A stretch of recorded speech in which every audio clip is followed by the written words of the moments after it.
Hey guys, welcome back to the channel. नज रोड पर आपका स्वागत है। तो दोस्तों, आज की वीडियो में हम देखेंगे जो ओपेक है, organization of petroleum exporting countries, जिसका फुल फॉर्म है, यानी कि तेल निर्यातक देशों का जो संगठन है, उसमें कौन कौन सी कंट्रीज है, इसका मुख्यालय कहाँ है, तो इसके बारे में सब कुछ जानेंगे। तो उससे पहले अगर आप चैनल पर नए हैं तो चैनल को सब्सक्राइब कर लीजिए और चैनल को अपने दोस्तों के साथ टेलीग्राम ग्रुप या व्हाट्सएप ग्रुप में शेयर कर दीजिए।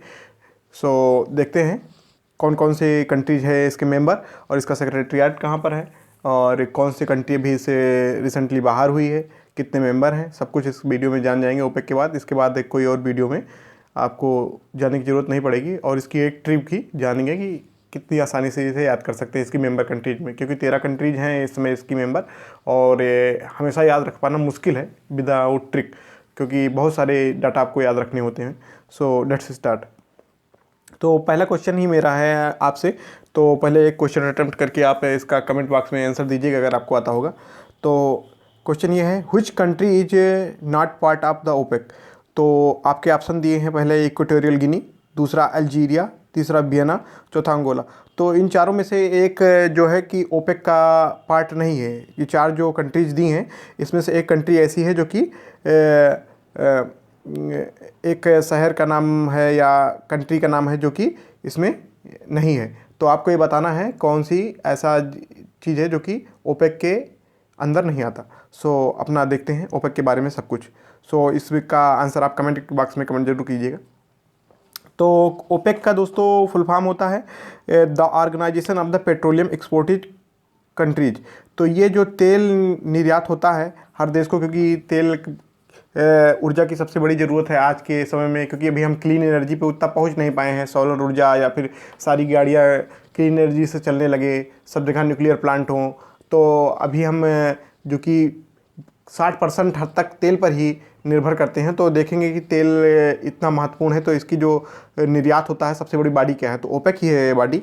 तो अगर आप देखेंगे तो ओपेक जो है ये ऑर्गेनाइजेशन है of the petroleum exporting countries. तो O stand for organisation, P stand for petroleum, E stand for exporting, निर्यात मतलब जो कि बाहर आप बेचते हैं, और इंपोर्ट मतलब होता है जो बाहर से आप अंदर खरीदते हैं। अगर कोई चीज़ आप इंपोर्ट कर रहे हैं तो दूसरे देश से अपने देश को खरीद रहे हैं, और कोई चीज़ आप एक्सपोर्ट कर रहे हैं तो अपने देश की बनी चीज़ दूसरे देश में बेच रहे हैं।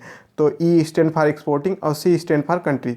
तो full form of the OPEC is the organization of the petroleum exporting countries. So next, what is next about OPEC. तो ओपेक जो होता है दोस्तों फाउंड हुआ था इन बगदाद। बगदाद ये इराक का एक शहर है, ये एक्चुअल में इसकी राजधानी है। तो बगदाद इराक का एक शहर है जहाँ पर साइन हुआ था 1960 में। 5 देशों ने एक एग्रीमेंट साइन किया था कि वो जो तेल के पैरामीटर्स हैं उसको हर देश के लिए समान रखेंगे, कि ऐसा नहीं है कि ईरान अगर तेल 25 में बेच रहा है और इराक उसी को 13 में बेचने लगे तो वहाँ पर प्रतिस्पर्धा जो है वो गलत फार्म में हो जाएगी। तो आइए देखते हैं। तो 1960 में 5 कंट्रीज ने जो साइन किया था पैक्ट, उसमें उनके नाम क्या क्या हैं। तो इसकी एक ट्रिक है I I stand for Islamic Republic of Iran, और K stand for Kuwait, B stand for Venezuela, I stand for Iraq और S stand for Saudi Arabia. तो ये 5 इसके फाउंडिंग मेंबर हैं, मतलब कि इसका जो फाउंडेशन हुआ था 1960 में ओपेक का, उसके फाउंडिंग मेंबर को आप आई से याद रख सकते हैं। ईरान, कुवैत, वेनेजुएला, ईरान और सऊदी अरबिया। तो इसके 5 फाउंडिंग मेंबर हो गए, यानी कि जो जिन्होंने इसको जन्म दिया था। बाद में इससे और कंट्रीज ने इसमें शामिल होते गए।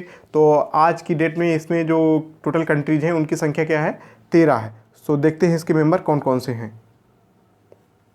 तो अगर आपको इसके मेंबर जानने हैं तो इसके लिए एक शानदार सी ट्रिक है, UCA, UCAA। UCA मतलब उस UCA को आप याद रख सकते हैं, उसकी UCA।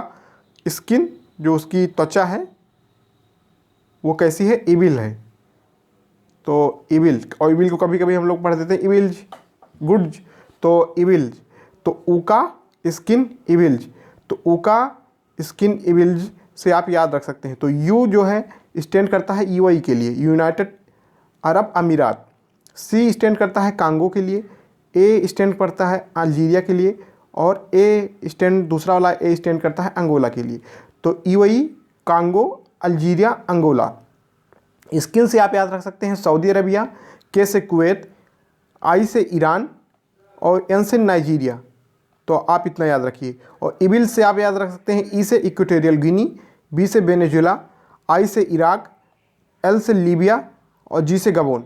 तो आपको इतना याद रखना है। ऊ का स्किन इबिल्स, तो ऊ से यूएई कांगो, ए से अल्जीरिया, ए से अंगोला, एस से सऊदी अरबिया, के से कुवैत, आई से ईरान, एन से नाइजीरिया, ई से इक्वेटोरियल गिनी, बी से वेनेजुएला, आई से इराक, एल से लीबिया, जी से गबोन।